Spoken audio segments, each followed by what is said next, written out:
What's up, everybody? It's Joe with We Are H Development. We're about accountability, positivity, emotional and spiritual development.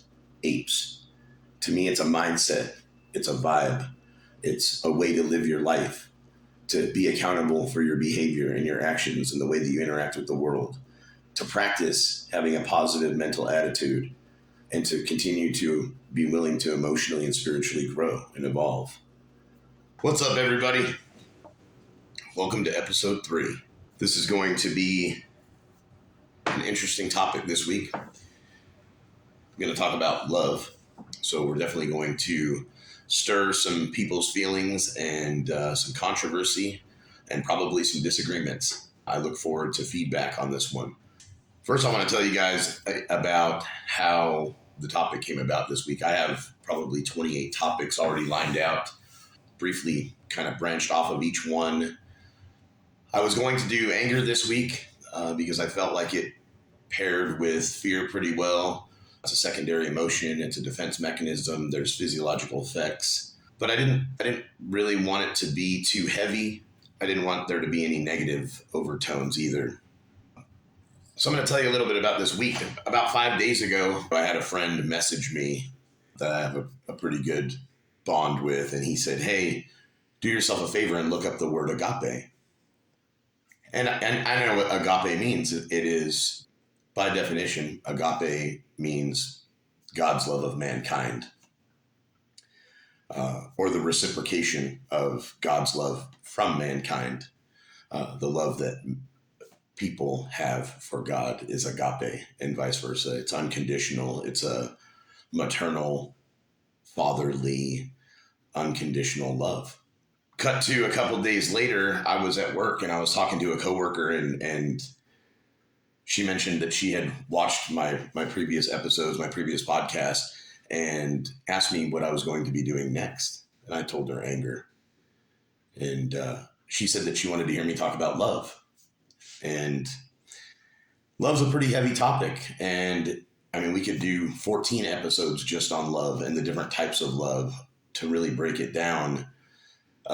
So I wasn't really sure, but I thought about it and I prayed about it. Came home that night and started writing and started researching and storyboarding and worked on it Wednesday and Thursday night. Cut to Friday morning. Friday morning, I got a Bible verse text to me from a friend of mine who's never sent me a Bible verse before. Those of you that know me know that I don't know the Bible very well. Never claimed to. Anyway, a friend of mine texted me a Bible verse and said that he thought that I would appreciate it. And I'm going to paraphrase, but it said something to the effect of, rejoice in your Father, soldiers, for God is about you and God is with you, and he will celebrate you in his love, and rejoice in song. And as I was reading that Bible verse, the other friend who texted me a week ago texted me a screenshot of the Google definition of agape. And that is more than ironic, my friends. I have to tell you, I don't believe in coincidence. I believe in providence. And when I see 3 different people who don't know each other messaging me or reaching out to me and speaking to me about the same topic, I don't see coincidence. I see the universe speaking to me. I see God speaking to me. I believe that God speaks to us through other people. I don't hear the voice of God. I don't hear the great spirit of the universe speaking. What I hear is other human beings communicating to me. So when 3 different individuals who don't know each other from different aspects of my life all message me within 48 hours of each other, 2 of them within 10 minutes of each other, I see divine intervention. So I texted both of these men back pictures of my notes and storyboarding and research that I had done on love, and shared their messages with the 2 of them, and shared that God was stirring and that the universe was moving amongst us and through us and communicating to us through each other. Anyway, I don't want to spend too much time on that. I just wanted to share with you how this week's topic came about. Michael, Bobby, and Marshall, thank you for the inspiration and for being channels. We are going to jump right into it. We're gonna first talk about what we think love is. I believe that everyone that I know thinks that love is an emotion. That love is the deepest emotion, the greatest emotion, and that was my belief too until a couple of days ago when I started doing research. Dr. Plutchik's Wheel of Emotion does not contain the word love. The four basic emotions, ironically enough, were in the movie Inside Out, and that is joy, disgust, sadness, and anger. And from those four basic emotions, every other emotion is derived. So, yeah, most people think that love is an emotion, and it's not. Our emotions are designed to show up to serve a purpose, to fit a particular circumstance or occasion. When we get afraid, fear shows up. When we get angry, anger shows up. So on and so forth. When we have reasons to be happy or joyful, joy shows up. And it serves its purpose and then it subsides. Love is constant. Love exists through all those things. Okay, so now that we've talked a little bit about what we think love is, let's talk a little bit about what love actually is, right? According to scientific research, journals, publications from doctors that I've read this week, love is a higher function of our mind. It's a mental function that is a category all of its own. It literally contributes to the functionality of our emotions.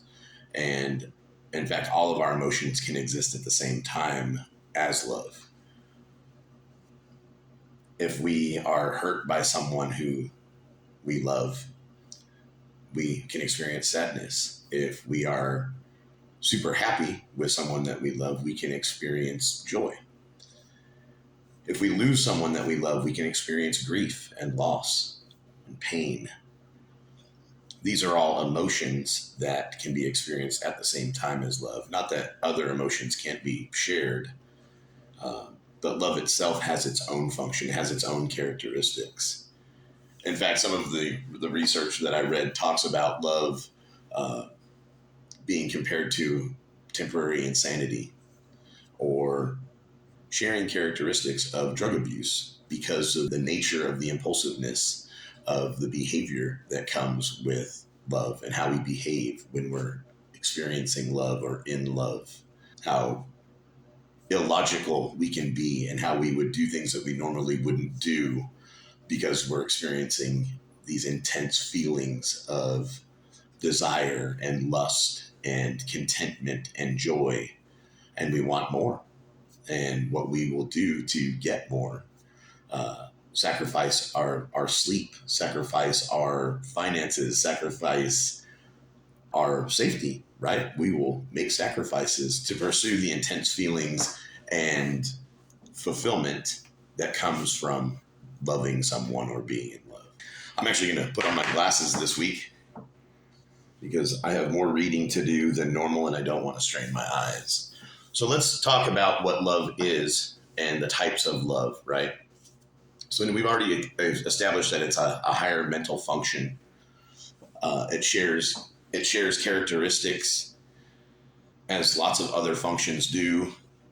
Some of the types of love are defined as having mental characteristics, having emotional characteristics, having physical characteristics. I think the most basic type of love is friendship, the kind of love that we have for another person that we like spending time with, that we connect with on a mental level, that we connect with on an emotional level, that we see eye to eye with on topics.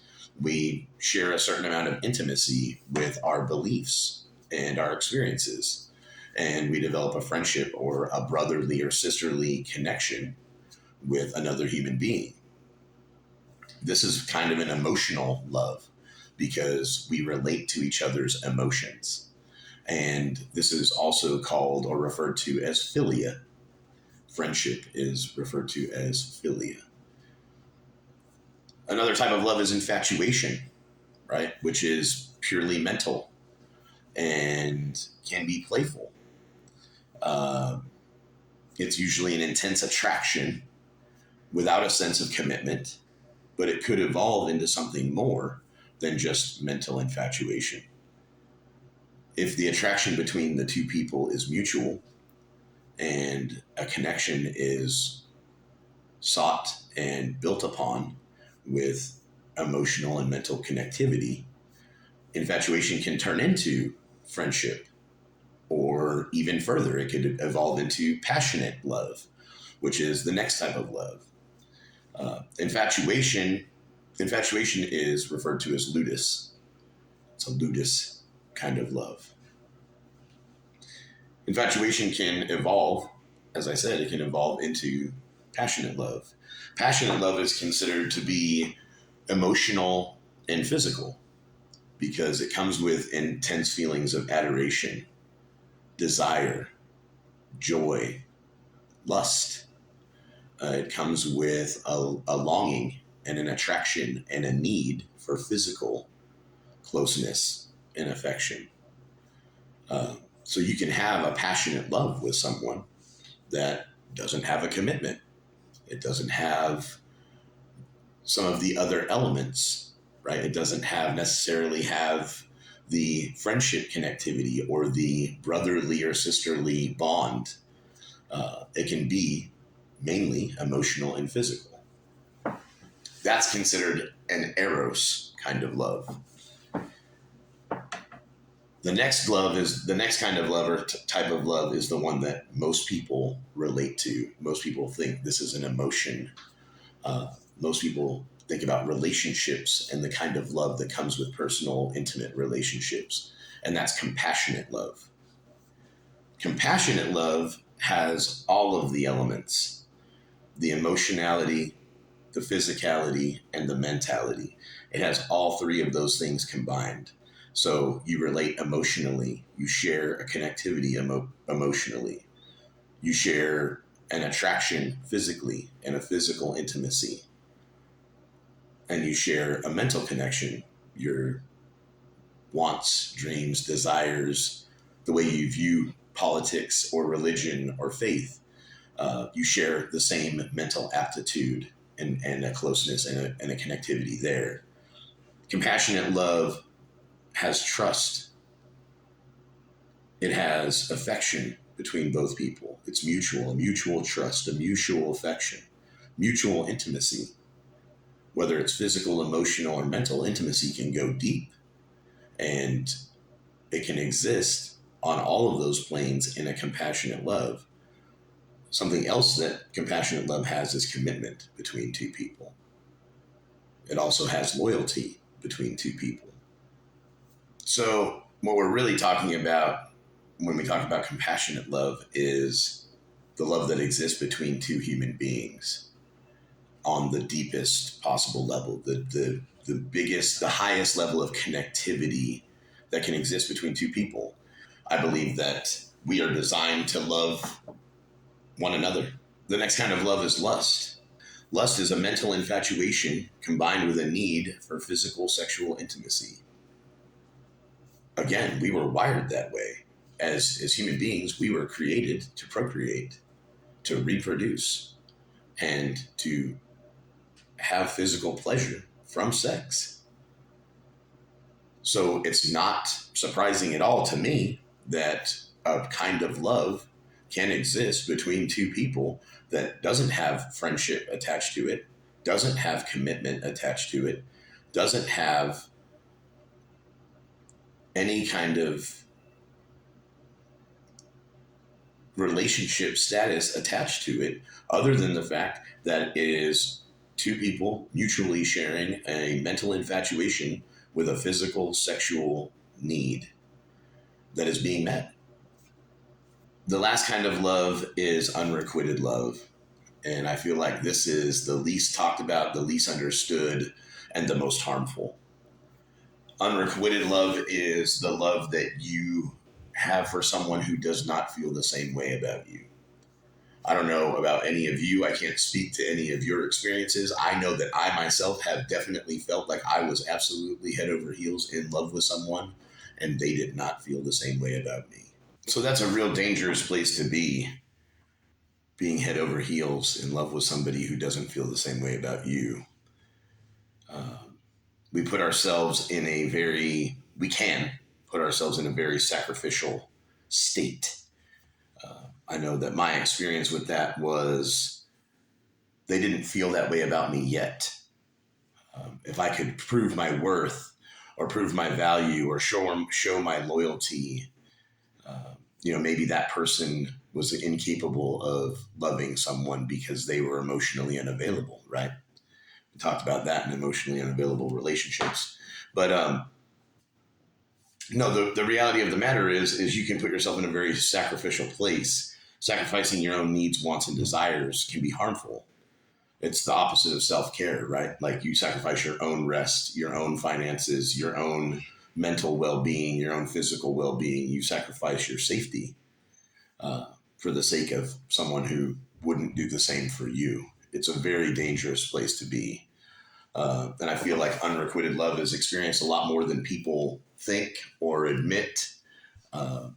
I'd be willing to bet that a lot of you have experienced that and didn't know that there was a name for it.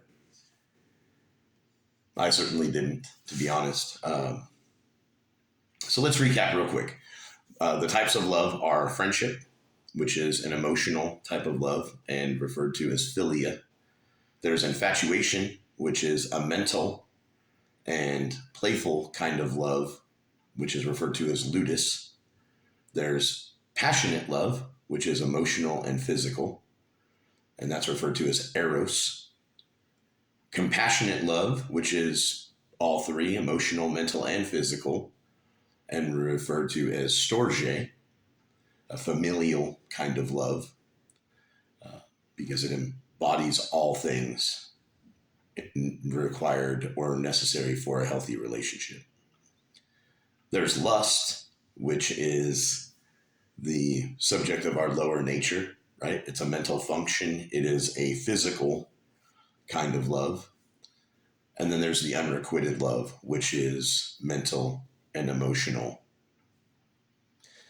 There is no physicality connected to unrequited love. And then last but not least, of course, is agape, right? Which is the only perfect love. Agape is the love that God has for mankind, his greatest creation. And it's reciprocated by man in a unconditional way. Men who love their God or who believe in God love their God unconditionally, regardless of what happens, regardless of the catastrophic things that happen in people's lives, death, chaos, families being broken apart, molestation, natural disasters taking family members, cancer, any of these things that can happen that cause adversity in a human being's life can be forgiven, and God is not given credit for those things. Man loves God anyway. Anyway, I don't want to get too far off into that. I just wanted to touch base on it. I think it's important that if we're going to talk about love, that we talk about all of the categories, all of the subtypes. Obviously, some of the references I made were from research, doctor publications, biblical reference. I want my podcast and my topic subject matter to be all encompassing. It's not biased. It's opinion, fact, and experience. That's what this is all about, is sharing my experience, some of my opinion, and a lot of facts.